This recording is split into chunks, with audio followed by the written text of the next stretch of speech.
Hello friends, आपका स्वागत है स्टडी कर चैनल में। फ्रेंड्स, हमने साइंस टेक की 3 क्लासेस कर ली थी। आज हम साइंस टेक की चौथी क्लास करेंगे। आज हम देखेंगे उपग्रह। हमने जो देखा, पहले हमने 2 चीज़ें देखी। एक तो हमने देखा ऑर्बिट क्या होती है, फिर ऑर्बिट तक पहुंचने के लिए हमने सैटेलाइट्स देखी। आज हम देखेंगे सैटेलाइट्स में जो हम उपग्रह लेके जाते हैं उनके बारे में पढ़ेंगे। वो उपग्रह में क्या क्या घटक होते हैं, किन किन चीज़ों से मिलकर बनता उपग्रह, ये सब चीज़ें कोई नहीं इतना डेप्थ में पढ़ाता।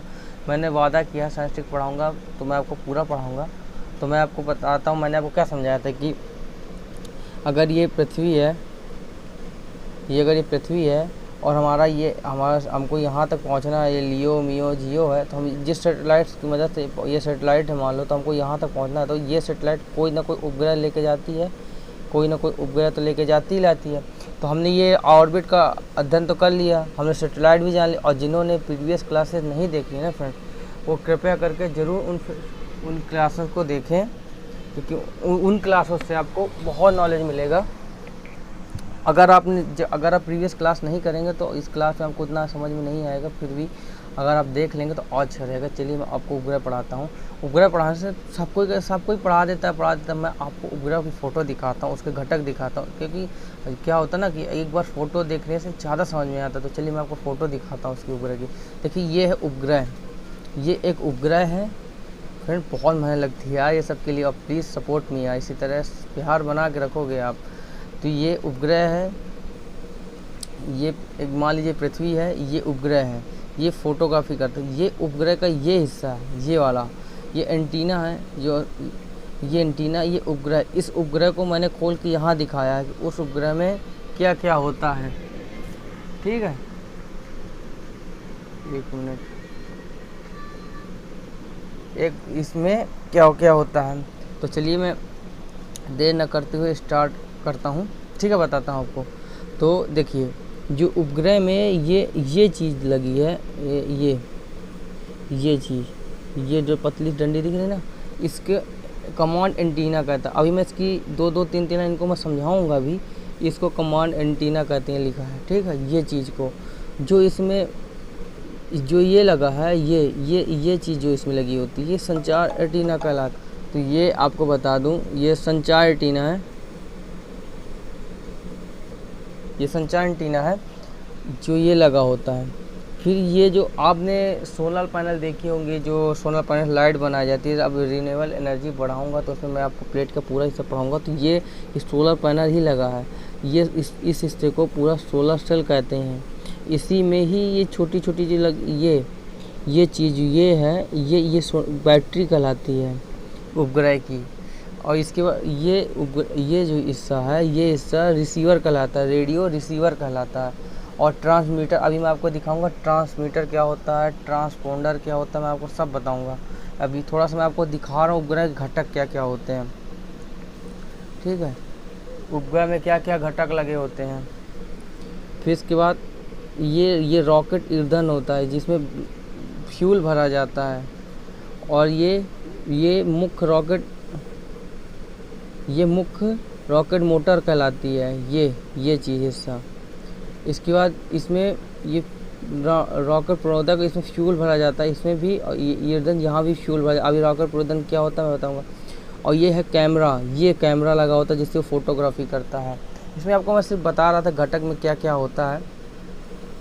अभी मैं इसको आपकी डिटेल्स बताता हूँ, कौन कौन से कैमरा कहलाता है, कौन सा बस कहलाता है। चलिए मैं आपको पढ़ाता हूँ।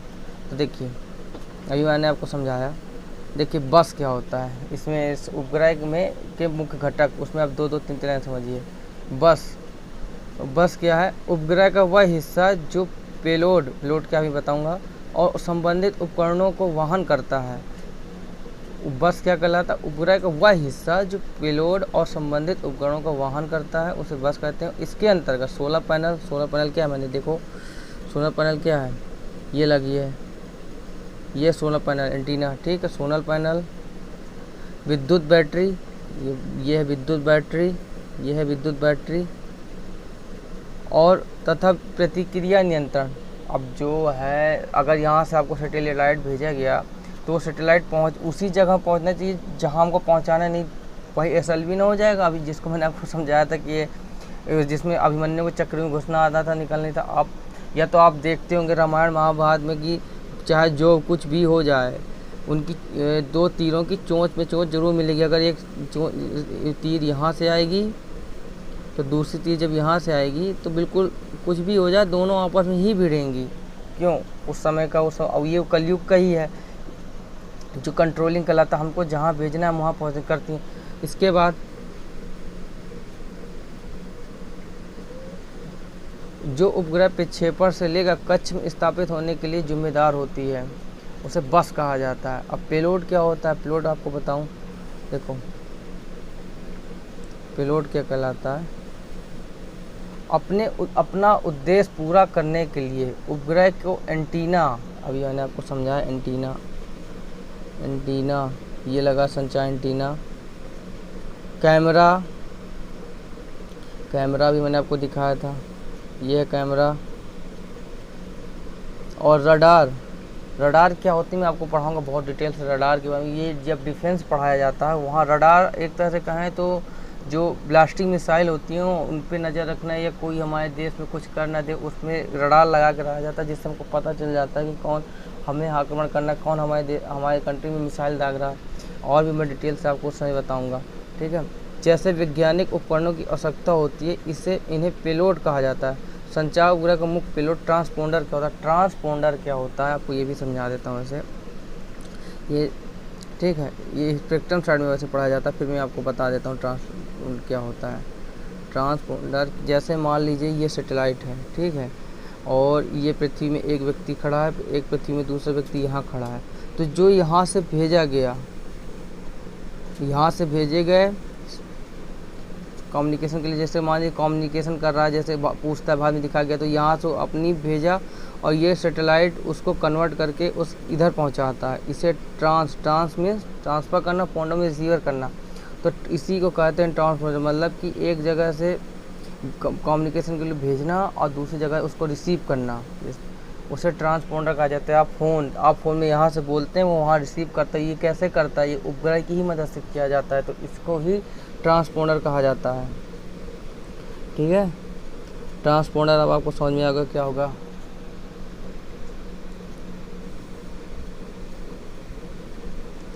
इसके बाद अब ये सिंथेटिक एपर्चर रडार, ये क्या है? एक तरह से कैमरा है, जैसे मोबाइल में कैमरे बहुत सारे होते हैं ना, उसी तरह की इसमें भी कैमरे का यूज किया जाता है। अभी जो EOS का उपग्रह भेजा गया, अर्थ ऑर्बिट सैटेलाइट भेजा गया, उसमें इसी कैमरा का प्रयोग किया गया। ये इजराइल से ली गई एक तकनीक है। ये कैमरा है जो हमारे फोटोग्राफी में मदद करता है, उपग्रह में लगाया जाता है, तो उसी के बारे में। सिंथेटिक एपर्चर रडार सिग्नल के कई एंटीनों से लैस होता है जिससे स्पष्ट तस्वीरें खींची जा सकती हैं। SAR का निर्माण इजराइल की एरोस्पेस इंडस्ट्री ने किया है जो रक्षा क्षमताओं से युक्त है। SAR रात दिन किसी भी मौसम और बादल वाले मौसम में भी तस्वीर खींच सकता है। इसरो ने इसे RISAT 1 में इसी रडार, ये जो मैं बताया ना RISAT का, अभी मैं पढ़ाऊँगा जब अर्थ ऑर्बिट सैटेलाइट बताऊँगा उनमें बताऊँगा। तो ये पृथ्वी का अध्ययन करते हैं लियो से, जो फोटोग्राफी करते हैं ना, इसरो के मुताबिक ये फ़ोटो प्राप्त हुई, वो फ़ोटो प्राप्त हुई, वो इन्हीं कैमरों का यूज करके किया जाता है उपग्रह में। फिर इसके बाद एक ये होता अति उच्च विभेदन radiometer, very high resolution radiometer का मुख्यतः बहुउद्देशीय इमेजिंग और बादलों, वायु और वाष्प कणों की जानकारी देने के लिए इनसेट उपग्रह श्रृंखला में उपयोग किया जाता है। ये इनसेट उपग्रह मैंने ये जियो में जब किया जाता है, ये भी एक तरह से कैमरा ही है जो इमेजिंग बहुउद्देश्य की इमेजिंग, मतलब बहुत सारी फोटोग्राफी करना हो, बादलों, वायु, वाष्प कणों की जानकारी देने के लिए। जो अभी हम पता है मौसम की जानकारी हमको कैसे मिल जाती है? इन्हीं उपग्रहों की मदद से मिलती है, हमको पता नहीं चलता यही उपग्रह है। तो बादलों, वायु और वाष्प कणों की जानकारी देने के लिए इनसेट उपग्रह श्रृंखला का प्रयोग किया जाता है। अब ये आता है एल्टीट्यूड कंट्रोल सिस्टम। अब आपको मैंने बताया था SLV में हमको कंट्रोलिंग सिस्टम नहीं आई थी, ASLV हमको कंट्रोल करना आया था। हम अगर सैटेलाइट को दागते थे उसको कहाँ कंट्रोल करनी है हमको ASLV से मालूम चला था। तो वही चीज़ है कि एल्टीट्यूड कंट्रोल सिस्टम, ठीक है। उपग्रह का यह तंत्र उपग्रह को पृथ्वी के उस हिस्से की ओर केंद्रित कर रखता है जिसके लिए उपग्रह परीक्षण, मतलब कि अगर हमने सैटेलाइट यहाँ से दागी है तो हमको अगर यहाँ सैटेलाइट पृथ्वी हमने यहाँ दागी तो ये सिर्फ जहाँ हमको दागना है वहीं जाएगा। इसे कहते हैं कंट्रोलिंग सिस्टम।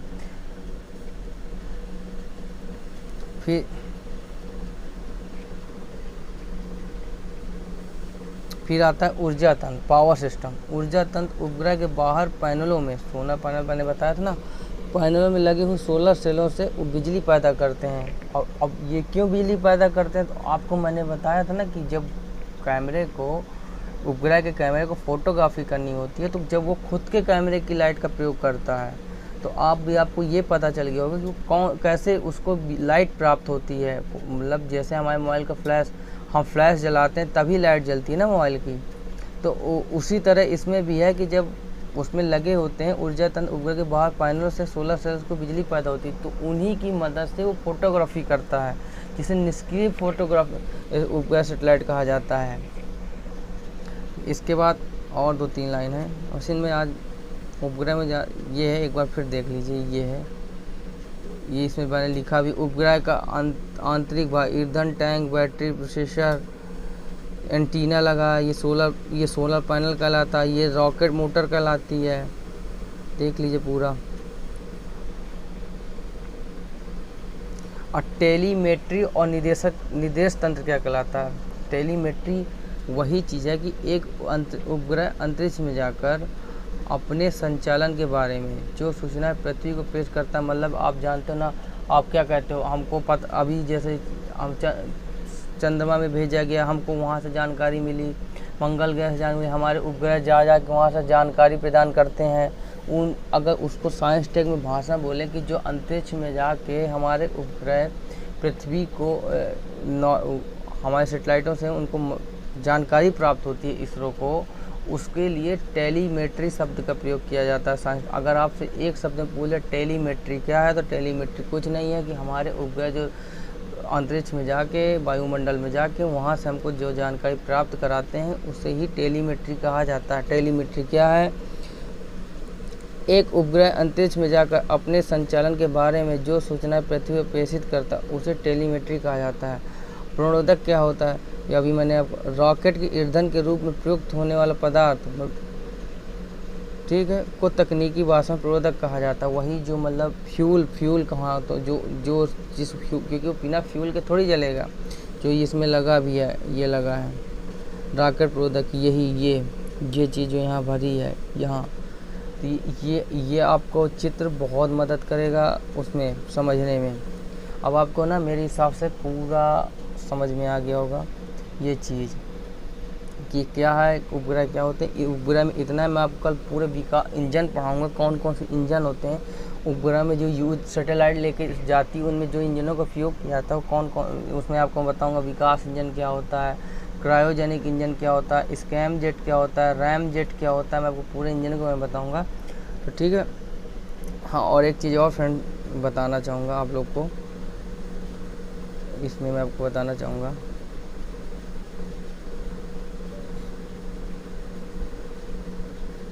जो मुझसे दोस्त नोट्स मांगते हैं कि हमें अपनी नोट्स दे दो, तो मैं जो पढ़ाऊँगा उसकी नोट्स हमने अपना एक टेलीग्राम में चैनल बना दिया। उसमें आपको कुछ नहीं,